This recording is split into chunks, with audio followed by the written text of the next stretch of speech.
Listen, guys, we got some brand new updates revolving around the Riverfront brawl, and it's shocking. A witness claims that she heard a man say to the deckhand before the fight something really unthinkable. And no, he wasn't wondering if he could borrow some brown sugar. What's up, y'all? Your boy Pascal back at it again with another pop-up video. Be sure to follow me on all my social medias, The Pascal Show, one word. Hit that like button down below, and please do not forget to crush that subscribe button if you're watching on YouTube. And if you're watching on Facebook, what's up? Be sure to hit that like and follow button on my Facebook page if this is your first time checking out this channel or this video right here. Anyway, we got to jump into this. As I've already said to you guys before, we've been talking about this crazy brawl that went down in Montgomery, Alabama. And let me tell you something, y'all. It is some wild stuff. If you haven't seen it, please go check out my other videos.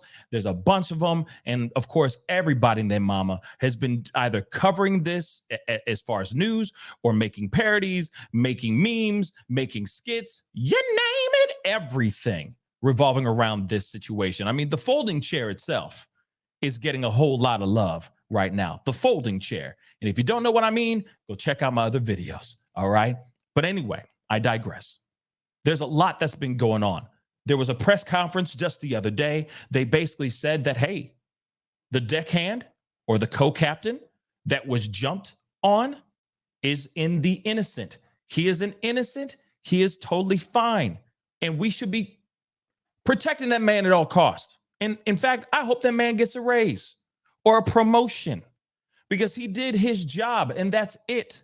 But as you already know, I mean, for those of y'all who don't know, there was a huge altercation outside on the deck for the stupidest reason on earth, because the deckhand or the co-captain of the Harriet II needed to move the boats down the dock so that the riverboat, Harriet II riverboat, could actually be docked on that dock.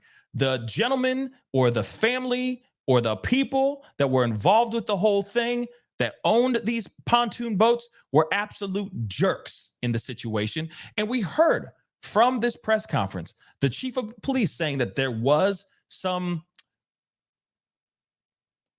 flowery words and some gestures exchanged before the deckhand or the co-captain got over to the deck and moved the boats himself. Now, we already know that there was a huge fight that went down. We already saw all that stuff, but we all have been wondering what the hell happened here? What else happened? What happened before? And what were the words that were exchanged? When they say, oh, gestures and all, we already know they were flipping the bird. We already know that part. But what were the words that were actually being said before this fight, this brawl went down in infamy? Well, let's take a look at this little article here. It's saying some serious ish. And I've said this before. Thank God it didn't go and escalate into something more deadly, get into something more vicious than it actually did. Even though it was pretty vicious. I mean, come on, man. The folding chair alone was crazy. And I know some of y'all, but that's not going to hurt nobody. But still, it was being used as a weapon nonetheless. So thank God that was the only weapon that was used during the brawl. But it could have gotten worse. But as you see here, Alabama riverboat brawl. White attacker yelled F that N-word. A racial slur before attacking the deckhand, and then also threatened to go get his pew-pew. A woman at the Alabama Riverfront brawl says she heard a white attacker say F that N-word before launching into a brawl with the deckhand at the center of this shocking incident. Witness Crystal Warren told the police that she saw the entire interaction and has revealed she heard one of the aggressors threatening to go and get a pew-pew. Warren, a riverboat employee, said the racial slur and threat were both yelled by one man who saw Damian Pickett, the co-captain, also the deckhand, moving the boats blocking the dock. The woman also said she noticed Pickett ask the men to move their boat, which prompted the middle finger and cursing responses from the men. Now, we already saw this in the video. They were out there and doing their thing. He tried to move the boats. They were not listening. Allegedly, that the captain of the ship as well, of the vessel, was also saying that they tried to get them to change, to move the boat. They also were giving him the middle finger and cursing as well. That's what he said before his co-captain went over to the dock to personally move the boats himself. But moving on. Additionally, Warren said her son Daniel was featured in one of the videos as he tried to pull off the attackers and suffered bruised ribs after being punched in the chest. The man accused of punching the 16-year-old Daniel is a grown-ass man, by the way. Richard Roberts, he has been detained now. If you haven't seen his mugshot, here it is.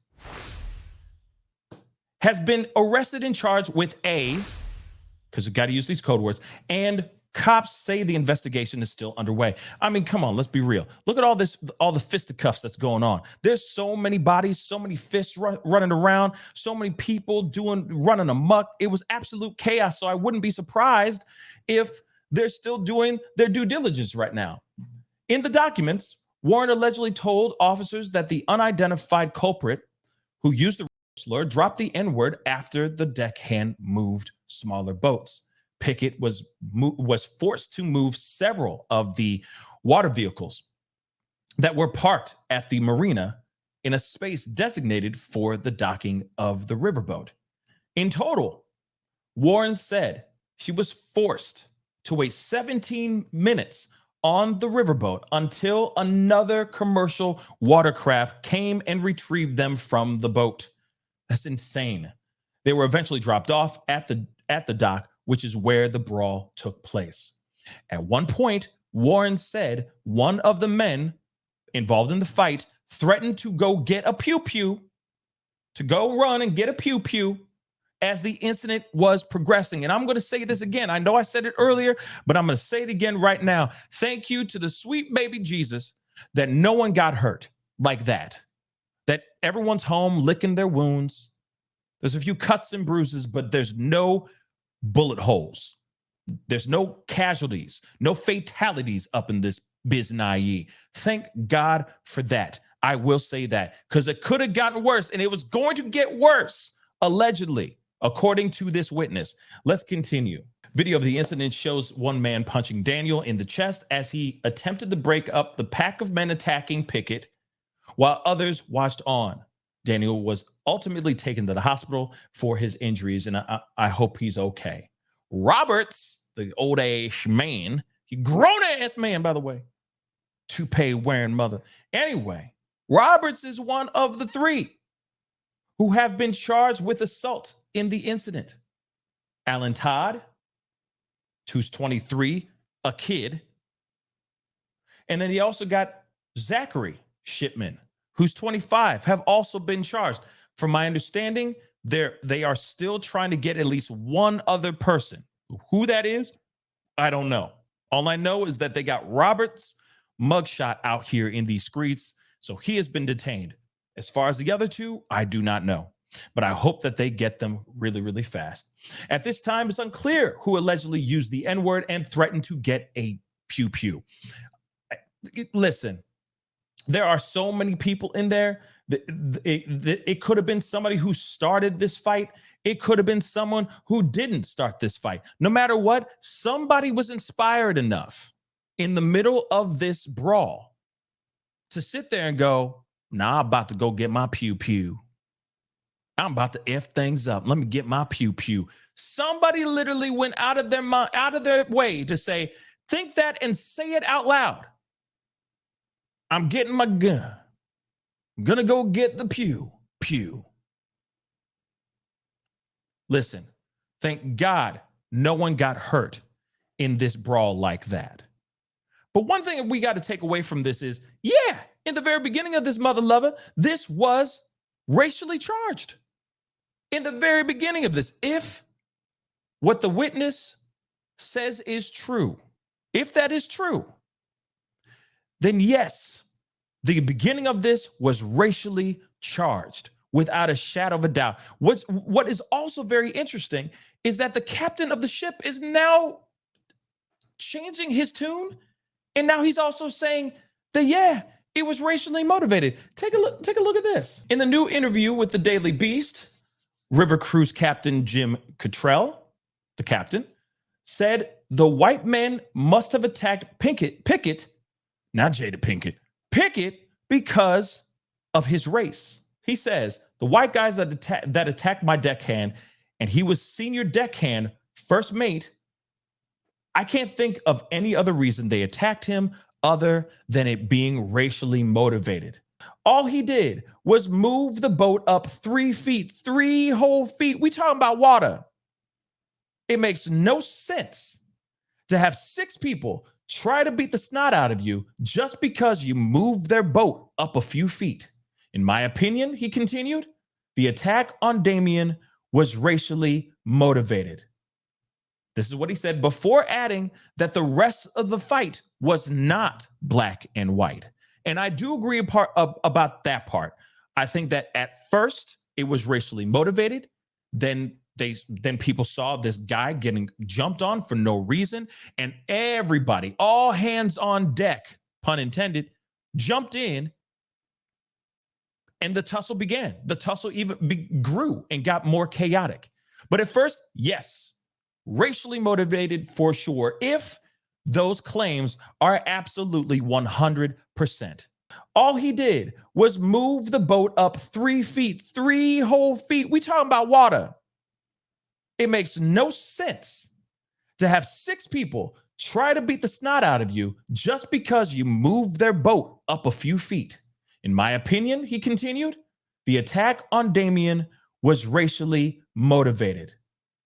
This is what he said before adding that the rest of the fight was not black and white. And I do agree about that part. I think that at first it was racially motivated. Then people saw this guy getting jumped on for no reason, and everybody, all hands on deck, pun intended, jumped in, and the tussle began. The tussle even grew and got more chaotic. But at first, yes, racially motivated for sure, if those claims are absolutely 100%. But anyway, guys, regardless of all that, clearly, if there was somebody who said that, and if that person was one of the people that started the fight in the first place, I would really hope that police would look into this and find out who that person is. He obviously was part of the problem. He was really willing to escalate this to something even more volatile, more violent. And clearly, to me, this shows to me that this is a person that is a very, very dangerous individual, and he needs to be taken off these streets as quickly as possible, period. And one more thing, too, before we wrap everything up. I would really love to hear what Damien Pickett has to say, what his point of view was. Were there racial slurs being said at him or not? I'd really love to hear his point of view. We haven't heard anything from him yet, as far as I know. But I think we would really love to hear his perspective on everything, just to see if everything really is as bad as what it seems. Anyway, guys, that's the video. Comment down below. Let me know what you think. Hit that like button down below. Let's not forget to crush that subscribe button. If you're on YouTube, don't forget to hit that like button and follow button on Facebook as well. It'd be great to have you a part of the Pascal Show family. Anyways, time to get going. Be good to yourselves. Be good to one another. And I'll see you guys in the next video. This is the Pascal Show. Bye. Pascal, you are now rocking with that dude Pascal. We be going wild.